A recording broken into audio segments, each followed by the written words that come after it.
আসসালামু আলাইকুম এভরিওয়ান, আশা করি সবাই ভালো আছেন। আজকের এই ভিডিওতে আমরা আলোচনা করব কিভাবে ট্রু ফলস নট গিভেন করবেন। ট্রু ফলস নট গিভেন আমরা জানি যে পেসেজ 1 এ খুব বেশি আসে এবং পেসেজ 2 তে মাঝে মাঝে পাওয়া যায়, তবে পেসেজ 3 তে ইয়েস নো নট গিভেন হিসেবে এটা আসে। তো আমরা পেসেজ 1 এ কিভাবে ট্রু ফলস নট গিভেন শিখতে হয় বা এটা সলভ করতে হয় তা ভালোভাবে আয়ত্ত করার চেষ্টা করব এবং আমি কতগুলো নিয়ম আপনাদের সামনে উল্লেখ করব, সেগুলো আয়ত্ত করে নেবেন। আশা করি ট্রু ফলস নিয়ে আপনাদের আর কোনো ঝামেলা থাকবে না। আমার এই ক্লাসের পরে ট্রু ফলস নিয়ে আপনাদের কি ধারণা, সেই ধারণাটা চেঞ্জ হয়ে যাবে সেই আশাই রাখি। ওকে, তাহলে শুরু করা যাক। ট্রু ফলস করার জন্য আমাদেরকে প্রথমে মনে রাখতে হবে, নর্মালি আমরা জানি যে যদি প্রশ্নের তথ্য পেসেজের তথ্যের সাথে হুবহু মিলে যায় তাহলে ট্রু। দ্বিতীয়ত হচ্ছে যদি প্রশ্নের তথ্য প্যাসেজের তথ্যের সঠিক অর্থাৎ পুরোপুরি বিপরীত হয়, অর্থাৎ অ্যাকুরেটলি বিপরীত হয়, তখন সেটা ফলস হয়ে যায়। নট গিভেনটা হচ্ছে যদি প্রশ্নে তথ্য রয়েছে সেই তথ্যটা প্যাসেজের মধ্যে পাওয়া না যায় তাহলে সেটা নট গিভেন হতে পারে। কিন্তু আরেকটা বিষয় আমরা সবসময় ভুল করি, সেটা নট গিভেন এবং ফলস নিয়ে ঝামেলা শুরু হয়। সেটা হচ্ছে কোনো তথ্য আংশিক দেয়া থাকলে কি হয়, সেটা নট গিভেন হয়। এই বিষয়টা খুব বেশি আমাদের স্টুডেন্টদেরকে মানে খুব বেশি একটা প্যাচের মধ্যে ফেলায়। তারা কি করতে পারে না, এটাকে আইডেন্টিফাই করতে পারে না যে এটা আসলে কি নট গিভেন হবে নাকি ফলস হবে। তো এই নিয়মগুলো আপনি আয়ত্ত করার পর পেসেজ করতে যাবেন, পেসেজে কিভাবে সলভ করবেন সেই বিষয়টা আমি সুন্দরভাবে উপস্থাপন করতেছি, আপনারা সেগুলো দেখে আয়ত্ত করার চেষ্টা করবেন এবং এই নিয়মে আপনি কয়েকদিন প্র্যাকটিস করবেন। প্র্যাকটিস করার পরে যদি মনে করেন যে আপনার ইমপ্রুভ হইতেছে না, তাহলে এটা স্কিপ করবেন। আশা করি এমন কোনো সিচুয়েশন হবে না যে আপনার ইমপ্রুভ হইতেছে না বা হবে না। আপনি এই নিয়মে কয়েকদিন প্র্যাকটিস করেন, দেন দেখবেন অবশ্যই আপনার ইমপ্রুভ হবে। তাহলে শুরু করা যাক। আমরা আজকে কেমব্রিজ থেকে একটি টেস্ট পেসেজ 1 সলভ করব, তবে আমরা গেট ফিলটা না করব, অর্থাৎ শুধুমাত্র ট্রু ফলস নট গিভেন করব। True false not given practice করার জন্য আমরা চয়েস করেছি কেমব্রিজ 18 এর টেস্ট 1 পেসেজ 1, অর্থাৎ আমরা কেমব্রিজ 18 থেকে প্র্যাকটিস করতেছি এবং পেসেজের নাম হচ্ছে আরবান ফার্মিং। তো প্রথমে দেখে নিয়ে যাক কি কি দেয়া আছে। তো এই জায়গাতে প্রথম দিকে গ্যাপ দেয়া আছে, দ্বিতীয় দিকে আমরা ট্রু ফলস নট গিভেন পাইতেছি। তাহলে ট্রু ফলস নট গিভেন যেহেতু শেষ দিকে আছে, আমরা ধরে নিতে পারি এই পেসেজের শেষ অর্ধেক দিকে ট্রু ফলস নট গিভেন দিতে পারে। তবে এটা কিন্তু নিশ্চিত নয়। নিশ্চিত হবে তখনই আপনি যখন সবগুলো ট্রু ফলস নট গিভেন থেকে কিওয়ার্ড নেবেন, নিয়ে এরিয়া চিহ্নিত করবেন। তাহলে তখন বুঝতে পারবেন যে এটা অর্ধেক নিয়মে আসছে কিনা বা মিশ্রণ অবস্থায় আসছে। তো আমরা প্রথম অবস্থায় সবগুলো ট্রু ফলস থেকে কিওয়ার্ড নেওয়া শুরু করি। শুধুমাত্র নাউন নেবেন, এটা মনে রাখবেন। আরবান ফার্মিং নিতে পারি, তারপরে নিতে পারি গ্রাউন্ড নিতে পারি, দেন এটা থেকে নেওয়া যায় এরোপনিক ফার্মিং, এই মেথডটা নেওয়া যায়, হ্যান্ড শব্দটা নেওয়া যায়, তারপর হচ্ছে ইলেকট্রিসিটি শব্দটা নেওয়া যায়, তারপর হচ্ছে ফার্মিং নেওয়া যায়, দেন হচ্ছে ফ্রুট অ্যান্ড ভেজিটেবলস এটা নিতে পারি, দেন হচ্ছে আমরা নিতে পারি অর্গানিক প্রডিউস এটাও নিতে পারি। তারপরে হচ্ছে আমরা এই জায়গা থেকে নিতে পারি ফার্ম নিতে পারি, ফার্মের পরে নিতে পারি এই জায়গা থেকে কি নেওয়া যায়, গ্রাউন্ড শব্দটা নেওয়া যায় না, সবগুলো নাউন নিব। ওকে, এটা থেকে ফার্ম নিতে হবে, শুধুমাত্র আরবান ফার্ম। দেন আমরা নিতে পারি 13 নম্বর থেকে বিনস শব্দটা, বিনস। তারপর হচ্ছে কি নেওয়া যায়, ভেজিটেবলস শব্দটা নেওয়া যায়। তো আমাদের কি হচ্ছে যে ট্রু ফলস থেকে কিওয়ার্ড নেওয়া শেষ। আমরা একটু ছোট করে দেখি, এই থেকে সবগুলা কিওয়ার্ড নেওয়া শেষ। এখন আমাদের কি করতে হবে, পেসেজের ঠিক অর্ধেক থেকে আপনি কি করবেন, এই কিওয়ার্ড গুলো খুঁজবেন। যদি এমন হয় যে পেসেজের ঠিক অর্ধেক থেকে খুঁজতেছেন শেষের দিকে, আর এই কিওয়ার্ড গুলো শেষের দিকের গুলোই বেশিরভাগ মিলতেছে শেষের দিকে, তাহলে বুঝবেন এটা কি প্রথম দিক থেকে শুরু হয়েছে। তবে এই সমস্যাটা হবে না আপনারা যখন প্রথম দিকেই পেসেজটা এক থেকে, অর্থাৎ প্রথম দিক থেকে শুরু করবেন। এক থেকে প্রথমে 7 করবেন, দেন 8 থেকে 13 করবেন, তখন আর এই ধরনের কোনো সমস্যা হবে না। তো এখন আমরা চেষ্টা করতেছি অর্ধেক থেকে। তো অর্ধেক বলতে 1, 2, 3, 4 এই প্রডিউস প্যারা থেকে আমরা খুঁজতেছি এই কিওয়ার্ডগুলো পাওয়া যায় কিনা। আরবান ফার্মিং তো আমরা দেখেন খুঁজতেছি, একটু একটু লক্ষ্য করি দেখি পাওয়া যায় কিনা। তো কি বলতেছে এই জায়গার মধ্যে আমরা প্রথম কিওয়ার্ডটা হচ্ছে আরবান ফার্মিং। গ্রাউন্ড শব্দটা সবচেয়ে বড় ক্লু। গ্রাউন্ড শব্দটা প্রসপেরিটিস না, এই জায়গার মধ্যে দেয়া নাই, একটু জুম করে নেই। হ্যাঁ, আর একটু ওকে। দেন এই জায়গা থেকে শুরু করি, এই জায়গা থেকে আমরা এই যে দেখেন আন্ডারগ্রাউন্ড কার পার্ক, অর্থাৎ আমরা গ্রাউন্ড শব্দটা এটাই আন্ডারগ্রাউন্ড বোঝাইতেছে। আর একটু সামনে গেলে কি হয় যে এই যে এরোপনিক ফার্মিংটাও দেয়া আছে, তার মানে আমরা ধরে নিতে পারি এটা এই জায়গা থেকে শুরু হয়েছে, এই জায়গা থেকে শুরু। এই যে দেখেন আরবান ফার্মিংটা এই জায়গার মধ্যে দেয়া আছে। তারপরে হচ্ছে গিয়ে হ্যান্ড শব্দটা পেতে পারি, ইলেকট্রিসিটি শব্দ পেতে পারি, ফার্মিং শব্দটি পেতে পারি। আমরা সামনের দিকে যেতে থাকি, এই যে ফার্মিং শব্দটি দেয়া আছে। তারপরে হচ্ছে এই জায়গা থেকে এই যে ইলেকট্রিসিটি শব্দ দেয়া আছে। দেন হচ্ছে আমরা সামনে পেতে পারি fruits and vegetables organic produce, produce শব্দটা দেয়া আছে। তারপরে হচ্ছে অর্গানিক শব্দটা পেলে এনশিওর হয়ে যেতাম। সামনের দিকে অগ্রসর হয়ে সামনের দিকে ভেজিটেবলস শব্দটা দেয়া আছে, ভেজিটেবলস পেলাম। দেন হচ্ছে আমরা সামনে থেকে অগ্রসর হব, এই যে বিন শব্দটা দেয়া আছে, বিন শব্দটা দেয়া আছে। বিন শব্দটা আসলে এটা থেকে আসছে, বিনস এবং ভেজিটেবলস শেষেরটা। তাহলে এই জায়গার মধ্যে ভেজিটেবলস ফ্রুট দেয়া আছে, ভেজিটেবল পেলেও না পেলেও তো আপনি এই কিওয়ার্ড গুলো বেশিরভাগই সিরিয়ালি পেয়েছেন এবং এরিয়াটা লোকেট করতে পেয়েছেন। এই যে অর্গানিক শব্দটাও পাওয়া গেছে। তাহলে আমরা কি বুঝলাম যে এই ট্রু ফলস নট গিভেনটা এতটুকু এরিয়া থেকে আসছে। আপনি প্রথম অবস্থায় এরিয়া লোকেট করে নেবেন, এরিয়া লোকেট না করলে আপনার জন্য ট্রু ফলস করাটা অনেকটা কঠিন হয়ে পড়বে, অর্থাৎ এলোমেলো ভাবে খুঁজবেন, আপনি সমাধান করতে পারবেন না। তাহলে কি আমাদের কাজটা হচ্ছে প্রথমত কিওয়ার্ড নিয়ে এরিয়াটা লোকেট করে নেওয়া। তাহলে আমি এরিয়া লোকেট করে নিয়েছি, এখন কি করব, এখন আমরা এই প্রথমে যেই প্রশ্নটা পড়বেন অর্থাৎ যেই প্রশ্নটা সলভ করবেন সেই প্রশ্নটা নেওয়ার পাশাপাশি আপনি কি করবেন, ব্যাকআপ হিসেবে কিছু পরবর্তী প্রশ্ন থেকে 2 থেকে 3টা কিওয়ার্ড নেবেন। কেন বলতেছি আমি আপনাদেরকে এই বিষয়টা একটু লক্ষ্য করেন। আমি যদি কি করি যে এই 8 নম্বরটা আনলিমিটেড ভাবে পড়ি, অর্থাৎ এই জায়গা থেকে শুরু হয়েছে, কোনো এক কারণে আমি বুঝতেছি না পড়াটা, অথবা এটা নট গিভেন দেয়া আছে, তাহলে কি হবে, আপনি পড়তে থাকবেন পড়তে পড়তে এক পর্যায়ে শেষে চলে আসবেন। এই সমস্যাটা যাতে না হয়, আপনার সময়টা বাঁচে, প্লাস আপনি ইনশিওর থাকেন যে এতটুকুর ভিতর থেকে আসছে, এর জন্য আপনি কি করবেন, প্রথমে একটা কিওয়ার্ড, প্রথমে প্রশ্ন পড়বেন, সেকেন্ড প্রশ্ন থেকে কিওয়ার্ড নেবেন, প্রশ্ন পড়ার প্রয়োজন নেই, জাস্ট কিওয়ার্ড নেবেন। তাহলে দেখেন আমি কিভাবে করতেছি। Urban farming can take place above or below ground. কি বলতেছে, আরবান ফার্মিংটা উপরেও হতে পারে, মাটির উপরেও হতে পারে, আবার নিচেও হতে পারে। এই প্রশ্নটা পড়ার পরে আমি কি করব, এই জায়গা থেকে এরোপনিক ফার্মিং শব্দটা, ইকুইপমেন্ট শব্দটা, তারপরে হচ্ছে হ্যান্ড শব্দটা, এই 3টা ওয়ার্ডটা আমি মাইন্ডে রাখবো। কেন রাখবো, কারণ এইটাই আমাকে ব্যাকআপ দেবে যে এর বাহিরে আপনি যাবেন না। আমি একটু দেখাই কি হয়।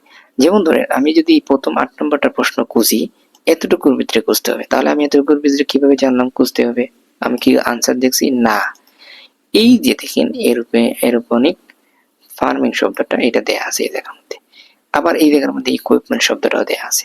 তাহলে ধরেন তো এরোপনিক শব্দটা এবং আবার কি এই যে ইকুইপমেন্ট শব্দটা এই জায়গা দেয়া আছে, তাহলে এটা তো বুঝাইতেছি 9 নম্বর কিওয়ার্ড, 9 নম্বরটা এই জায়গা থেকে আসতেছে, তাহলে আমি এই জায়গা থেকে আনসারটা আনবো, হয় এই জায়গা থেকে আনসার আনবো, আর যদি না দেয়া থাকে তাহলে নট গিভেন হবে।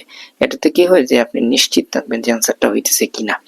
তাহলে আমি পড়তেছি, আবারও এটা উল্লেখ করে দিই, আরবান ফার্মিংটা মাটির উপরেও হয় আবার নিচেও হয়, এরকম বলতেছে। ওকে, তাহলে দেখা যাক কি হয়। Urban farming is not of course, আবার মনে রাখবেন যেই প্যারা থেকে আসছে সেই প্যারার প্রথম লাইন থেকে পড়া শুরু করবেন, যেহেতু এই প্যারা থেকে আমরা পেয়েছি এই প্যারার প্রথম লাইন থেকে শুরু করব, যদিও কিওয়ার্ড থাক বা না থাক। Urban farming is not, of course, a new phenomenon. Inner city agriculture is booming from Shanghai to Detroit and Tokyo to Bangkok. Strawberries are grown in disused shipping containers. কি বলতেছে, স্ট্রবেরি গুলো উৎপাদিত হচ্ছে shipping কন্টেইনারের মধ্যে, যেগুলো অব্যবহৃত অবস্থায় আছে।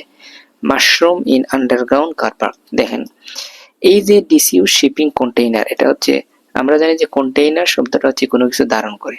আবার আরেকটা বিষয় মনে রাখবেন, কন্টেইনারের উপরের অংশটা খোলা থাকে। তার মানে কি বুঝতেছে, কন্টেইনার তো ভূমির উপরেই থাকে, নিচে থাকে না, কন্টেইনার উপরেই থাকে। তার মানে স্ট্রবেরিটা মাটির উপরে হইতেছে।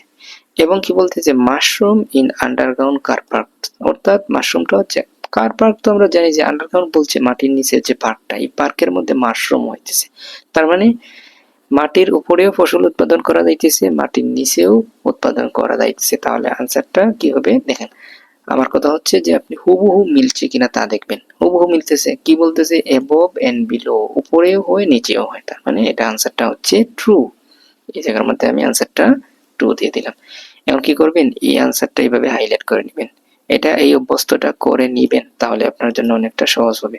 সবসময় এইভাবে হাইলাইট করে নেবেন, যে আনসারটা আসছে এই জায়গা থেকে আনসারটা হাইলাইট করে নেবেন। ওকে, দ্বিতীয় প্রশ্নটা হচ্ছে, some of the equipment used in aeroponic farming can be made by hand. কিছু সরঞ্জাম আছে এই পদ্ধতিতে ব্যবহার করা হয়, সেটা হাতের দ্বারা তৈরি হয়েছে। ওকে, তবে মনে রাখবেন, প্রশ্নটা পড়ছি এন্ড কি করবো, পরের প্রশ্ন থেকে দুইটা কিওয়ার্ড নিব। কেন নেবেন আবার বলতেছি, সেটা হচ্ছে ব্যাকআপ। ওকে, তাহলে আমরা কি নিতে পারি, এই জায়গা থেকে ইলেকট্রিসিটি নিতে পারি, দেন হচ্ছে আমরা নিতে পারি ফার্মিং শব্দটা। তো দেখেন, একটু দেখাই, আবারও একটু দেখাই, এই দেখেন ইলেকট্রিসিটি, এই সেন্টেন্সটা কোথা থেকে শুরু হয়েছে, এই সেন্টেন্সটা শুরু হয়েছে আপনার এই জায়গা থেকে। তাহলে আমি এতটুকুর ভিতরে আনসারটা বের করতে হবে, বা একটু একটু দেখেন যে এতটুকুর ভিতরে আমি আনসারটা বের করতে হবে। এই এরোপ্লেনিক থেকে এই জায়গা পর্যন্ত, এরোপ্লেনিক থেকে এই জায়গা পর্যন্ত আনসারটা বের করতে হবে। কারণ কি, যে এই টেকনিক এবং ইলেকট্রিসিটি যেটা, এটা কিন্তু এই 10 নম্বরটাকে ইন্ডিকেট করতেছে। তাহলে আমি এতটুকুর ভিতরে অ্যান্সারটা খোঁজার চেষ্টা করব। তাহলে পড়তেছি, দেখেন, the equipment weight aeroponic farming, he says, তিনি বললেন যে virtuous, the equipment weight little, equipment গুলা খুব, আসলে কি বলছে, উনি বলছে যে ইকুইপমেন্ট গুলা খুব বেশি ভারী নয়। আচ্ছা, বুঝলাম, ইকুইপমেন্ট গুলা খুব বেশি ভারী নয়। তারপর কি বলতেছে যে equipment can be installed on almost any flat surface, মানে যে কোনো ফ্ল্যাট সারফেসের মধ্যে, কি মানে ভূপৃষ্ঠের যে কোনো স্থানের মধ্যে, যে কোনো সমতল আছে সেই জায়গার মধ্যে আপনি কি করতে পারবেন, এটাকে ইনস্টল করতে পারবেন। আচ্ছা, তারপরে কি বলতেছে উনি, আচ্ছা উনি বলতেছে and any flat, okay, and is cheap to buy, এটা কেনাটা একটা মানে সস্তা, রাফলি 1000, কি বলছে, 100 to 150 পার স্কোয়ার মিটার। এখন দেখেন, এই জায়গায় এই লাইনটা পড়তে পারবো না, এই জায়গায় এই লাইনটা কেন পড়তে পারবো না, এর কারণটা কি, এই জায়গায় এই লাইন যদি আমি পড়ি তাহলে পরেরটা চলে আসতেছে। তাহলে আমি এই জায়গা থেকে সিদ্ধান্ত নিতে হবে আনসারটা কি, ট্রু না ফলস, এটা এই জায়গা থেকেই সিদ্ধান্ত নিয়ে নিব। ঠিক আছে, তাহলে আমি দেখি, এই জায়গা থেকে আপনি বলেন তো, মেড বাই হ্যান্ড দ্বারা কোনো কিছু কি তৈরি করার কথা বলতেছে, না বলে নাই। দেখেন, এই ব্যাকআপের কারণে আমরা এই আনসারটা সহজে ধরতে পারতেছি। এমন যদি হয় আপনি ব্যাকআপ নিলেন না, তাহলে পড়তে পড়তে পড়তে পড়তে কোন জায়গায় শেষ করবেন, শেষে এই লাইনে আসবেন, আসার পরে দেখবেন যে না, এই যে লাও সেই কত। যাই হোক, তাহলে আমরা এই ব্যাকআপটা সবসময় নিব। এই ইলেকট্রিসিটি আমাকে বাধা দিচ্ছে যে না, আপনি আর নিচে যাবেন না, এতটুকুর ভিতরে উত্তরটা বাইর করেন। কিন্তু এতটুকুর ভিতরে তো আসলে হাতের দ্বারা তৈরি করা হয় অনেক কিছু, এরকম কোনো কিছু উল্লেখ আছে না, তার মানে এটা হচ্ছে নট গিভেন। কোনো ইনফরমেশন দেয়া না থাকলে সেটা হচ্ছে নট গিভেন, এটা বলেছিলাম। কোনো ইনফরমেশন যদি প্যাসেজের মধ্যে পাওয়া না যায় সেটা হচ্ছে নট গিভেন, শেষ। ওকে, আমরা এখন 10 নম্বর পড়তেছি, 11 নম্বর থেকে ব্যাকআপ নিব, ভালোভাবে মনে রাখবেন। আরবান ফার্মিং, এখন এই কথাটা আবার মনে রাখবেন যে নট গিভেন যেহেতু হয়েছে, আপনি কি হাইলাইট করবেন না, হাইলাইট করার প্রয়োজন নেই, শুধুমাত্র ট্রু এবং ফলস হলেই হাইলাইট করবেন। যেমন এটা আগে করেছি, এটা আগে কি হয়েছিল, আগে আমরা ট্রু পেয়েছিলাম, এর জন্য হাইলাইট করেছি, নট গিভেন এর জন্য দাগ দেওয়ার কোনো প্রয়োজন নেই। Urban farming relies more on electricity than some of other types of farming. তাহলে এই যে আরবান ফার্মিংটা, এই ফার্মিংটা খুব বেশি ইলেকট্রিসিটির উপর নির্ভর করতেছি অন্যান্য যে ফার্মিং মেথড, যেমন ট্রেডিশনাল মেথড যেগুলো আছে এগুলোর চেয়ে। এই জায়গা থেকে আমরা ভেজিটেবলস, ফ্রুটস আর এদিক থেকে অর্গানিক প্রোডিউস এটা দাগ দিয়ে নিব। এতটুকু কি করবো না, বাইরে যেতে পারবো না, মানে এটা আমাদেরকে ব্যাকআপ হিসেবে দিবে। তাহলে এই যে দেখেন অর্গানিক গ্রোয়ার্স, এই কোয়ার্ডটা দেয়া আছে, তাহলে এই সেন্টেন্সটা কোথায় শুরু হয়েছে, এই জায়গা থেকে শুরু হয়েছে। তাহলে আনসারটা বের করতে হবে মাস্ট বি এতটুকুর ভিতর থেকে। আশা করি বুঝতে পেরেছেন। এতটুকুর ভিতর থেকে আপনি আনসারটা বের করতেই হবে, কারণ এটা হচ্ছে পরবর্তী অংশের জন্য কিওয়ার্ড। তাহলে আমরা এতটুকু থেকে আনসারটা বের করার চেষ্টা করি। কি বলতেছে, বেশি ইলেকট্রিসিটির উপর নির্ভর করতেছে। It is cheap to run to consume a tiny fraction of electricity. এই টাইনি শব্দটা তো কম, ছোট বোঝায়, কম fraction of electricity use by some technique. কিছু টেকনিকের মাধ্যমে সামান্য পরিমাণ ইলেকট্রিসিটি কি করতেছে, এটা ব্যবহার করতেছে। তার মানে কি, এটা হুবহু একবারে হুবহু কি হইতেছে, বিপরীত হয়েছে। হুবহু বিপরীত হয়েছে, ভালো করে বুঝেন। হুবহু বিপরীত হয়েছে। কিভাবে বিপরীত হয়েছে?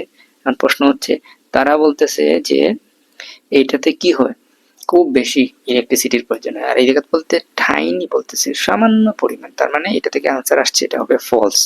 আশা করি বুঝতে পেরেছেন। এর জন্য হাইলাইট করে নিলাম। আগেই বললাম যে ট্রু বা ফলস হলে এটা হাইলাইট করে দিবেন, এটা আপনার জন্য অনেকটা কাজে দিবে। তাহলে এটা হচ্ছে ফলস। এখন দেখেন আমরা 11 নম্বর পড়বো। 12 নম্বর থেকে কিওয়ার্ডটা ব্যাকআপ হিসেবে নিব। Fruit and vegetables grown on aeroponic urban farm are cheaper than traditionally grown organic produce. কি বলতেছে যে এই এরোপনিক পদ্ধতিতে যদি আমরা কি করি, ফ্রুটগুলা উৎপাদন করি, তাহলে খুব সস্তা হয় দেন ট্রেডিশনাল পদ্ধতির চেয়ে। এই জায়গা থেকে আমরা কি করব, ব্যাকআপ হিসেবে আরবান ফার্মটা নিব এবং এই ইয়ারটাও নিতে পারি, কোন একটা ইয়ার দেয়া থাকতে পারে, আর কিছু নেওয়ার মতো নাই। ওকে, আমরা পরবর্তীতে খেয়াল করি, সামনের দিকে ঘুরে এই জায়গা। এখন দেখেন আপনি কিন্তু এটা কিন্তু এটার ব্যাকআপ হিসেবে কিন্তু আপনি নিয়েছেন, এটা কিন্তু ব্যাকআপ মনে রাখবেন। ওকে, produce grown this way typically sells at a price that while generally higher than those of classical intensive organic or lower soil based organic growers. আচ্ছা, এটা কি বললো, আমরা আরেকবার দেখি কি বলছে এটা। তো উনি বলতেছেন যে প্রডিউস গ্রোন দিস ওয়ে, এই পদ্ধতিতে আমরা যদি সাধারণত বিক্রি করি এট এ প্রাইস দ্যাট ওয়াইল, যখন generally higher than those of classic intensive agriculture আর লোয়ার দেন সোইল বেস। এই দেখেন, এটা আপনি এই অংশটুকু বাদ দেন, এই অংশটুকু বাদ দিলে আপনার কাছে বিষয়টা ক্লিয়ার হয়ে যাবে। এই অংশটুকু কি বলছে, এই অংশ বাদ দিলে কি হয়, প্রডিউস গ্রোন দিস ওয়ে, এই পদ্ধতিতে যদি আমরা কি করি, উৎপাদন করি, এটার প্রাইসটা আর lower than soil base organic growers. আর একটু ইনফরমেশন ভিতরে দিচ্ছি, এটা বলতেছে যে এই পদ্ধতিতে যে ক্লাসিক্যাল ইন্টেন্সিভ পদ্ধতির চেয়ে একটু কি হচ্ছে, এটা একটু দামি, বাট অর্গানিকের চেয়ে কি হচ্ছে, এটা একটু কম সস্তা। দেন ওই দেন বলতেছে আর লোয়ার দেন অর্গানিক, কিন্তু এই ইন্টেন্সিভ এগ্রিকালচারের চেয়ে এটা একটু বেশি। এই পদ্ধতিতে উৎপাদন করা যে পণ্যগুলো, এই পণ্যগুলোর প্রাইস এটার একটু বেশি, কিন্তু এটার চেয়ে কম। তার মানে উত্তরটা হচ্ছে এটা ট্রু। ওকে, উত্তরটা হচ্ছে এটা ট্রু। আমরা 12 নম্বরটা পড়বো এবং 13 নম্বর ব্যাকআপ হিসেবে নিব। এই দেখেন বিন শব্দটা, আমরা এই দেখেন বিন, তাহলে আমরা কি করতে পারি যে এটা হাইলাইট করে নেই একটু। ওকে, এই বিষয়টাকে এতটুকুর ভিতরে খুঁজতে হবে, এতটুকুর ভিতরে পেলে পেলাম, না পেলে not given. Okay, most produce can be grown on aeroponic urban at any time of the year. যে কোনো সময় আসলে এই পদ্ধতিতে উৎপাদন করা যায়, এরোপনিক পদ্ধতিতে যে কোনো সময় উৎপাদন করা যায়। ঠিক আছে, তাহলে আমরা যে কি বলতেছি, এটা যে কোনো সময় উৎপাদন করা যায় কিনা। ওকে, there are limit what farmer can grow this way. Of course, much of the produce is suited to summer month.